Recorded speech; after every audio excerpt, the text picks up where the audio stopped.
As I look out over the United States, I can feel it in the air. Something massive is brewing. Meteorologists are already calling it potentially historic. And let me tell you, the signs are pointing toward a winter we haven't seen in over a decade. The jet stream is lining up in a way that's primed to unleash chaos and beauty alike, especially for those of us who live for snow.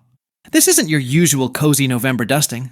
No, this is shaping up to be a winter that comes roaring in early, grabs hold, and refuses to let go until well into March. The northern plains are hit first.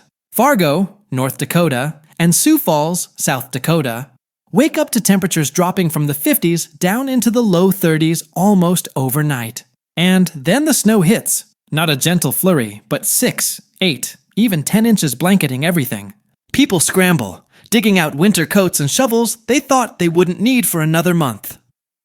Minneapolis-St. Paul doesn't get a break either. On October 28th, the Twin Cities wake up to a winter wonderland that feels completely impossible. Snow falls at a rate of 1 to 2 inches an hour, and the morning commute on I-94 and I-35 turns into pure chaos. By the time the storm moves east, Minneapolis has already racked up 8 inches, their earliest significant snowfall in decades. Cars are buried, trees snap under the weight of snow-laden leaves, and the sound of cracking branches fills neighborhoods like an eerie symphony. By the way, if you'd like specific weather forecasts for your region or city, please leave them in the comments.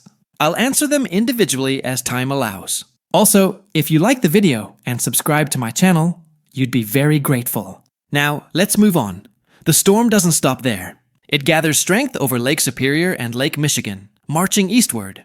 By Halloween Eve, the Great Lakes region is under siege. Milwaukee gets 5 inches, Green Bay 7. Kids trick or treat in winter coats, jack-o'-lanterns wear snow caps, and Chicago records its earliest measurable snow in 30 years, with 4 to 6 inches covering the Loop and northern suburbs. Lakeshore Drive turns into an icy gauntlet. Gusts howl at 35 to 40 miles per hour, and the skyline disappears behind heavy, wind-driven snow. As October turns to November, the East braces for impact. Buffalo gets 6 to 9 inches from tail-end lake-effect snow. Syracuse adds another 5 to 7. Boston wakes up on November 1st to 4 inches blanketing the Freedom Trail. New York City sees 2 to 4 inches transforming Central Park into a winter postcard, and Philadelphia gets 3 inches. Hartford, 5 inches. Winter isn't just coming early this year. It's making a statement. If October was the warning shot, November is the full-scale invasion. The pattern refuses to break down. In fact, it only intensifies. Storm after storm barrels across the country, each colder, each heavier, each more relentless.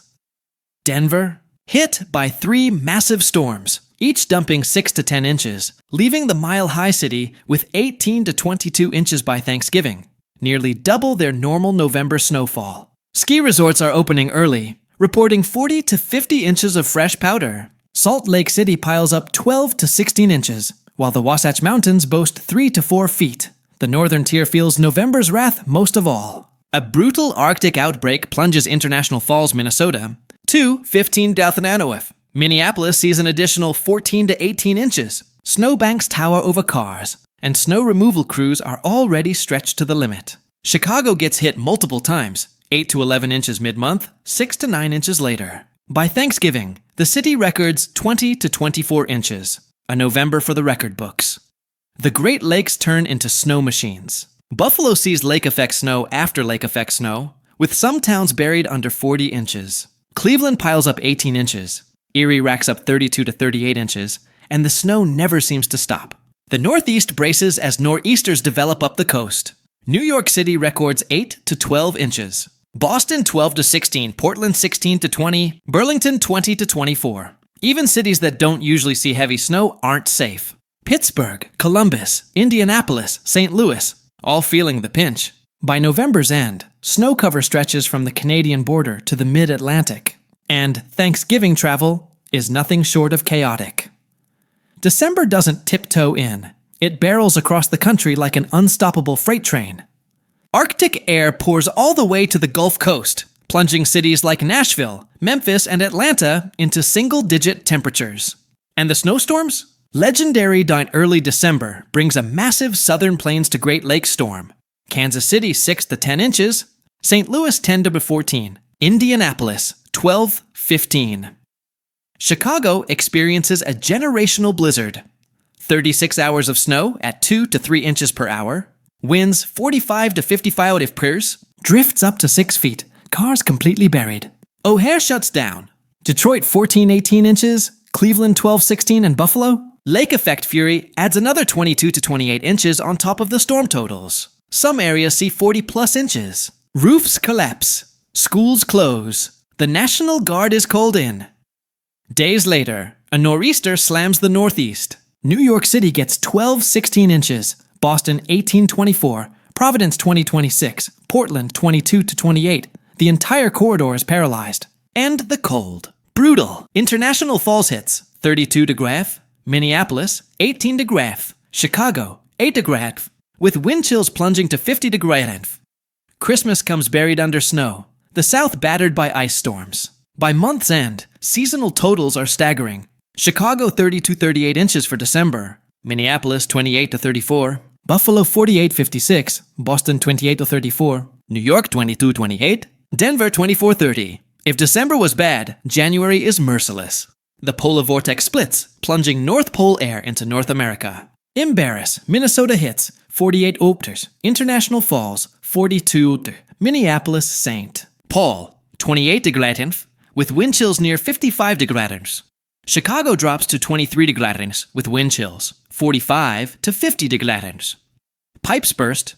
Rivers freeze. Schools close. Not for snow, but because it's too cold to exist outside. Snowstorms continue with relentless fury. The Southern Plains to Great Lakes storm hits Kansas City 10 to 14 inches. St. Louis 12 to 16. Indianapolis 14 to 18. Detroit 16 to 20. Chicago sees 14 to 19 inches. Suburbs 24+. Twin Cities 18 to 24 inches. Seasonal totals surpass 100 inches.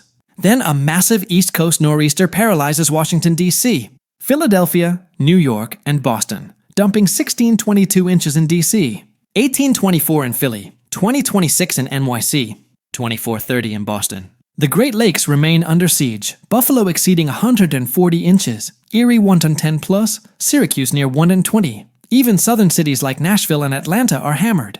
Denver continues to accumulate 22 to 28 inches, resorts reporting base depths of 8 to 12 feet. By the end of January, seasonal snow totals are shocking. Minneapolis St. Paul 108, 118 inches. Buffalo 142, 156. Syracuse 118, 130. Boston 102, 116. Portland 96, 108. Chicago 92, 102. Denver 82, 94. New York 72, 84. Detroit 68, 78. Cleveland 78, 88. Numbers that leave even veteran meteorologists stunned. And February? It refuses to give any mercy. Another Arctic outbreak chills the northern tier, while storms keep slamming the Northeast and Great Lakes.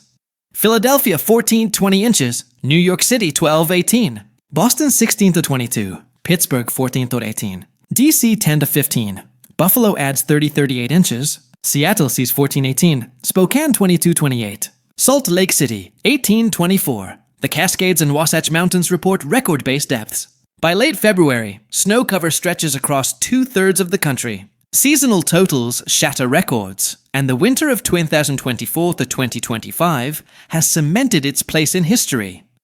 This has been a winter of extremes: cold, snow, and sheer impact on daily life across America. From October's early surprise to February's relentless storms, this winter has rivaled and even surpassed the legendary 2013 season. A winter that reminds us of nature's awesome power, our vulnerability, and the sheer beauty of snow when it refuses to stop. Alright, if you'd like specific weather forecasts for your region or city, leave your region or city in the comments. I'll answer them individually as I have time. Commenting is completely free. Thanks for watching, and I'll see you next time.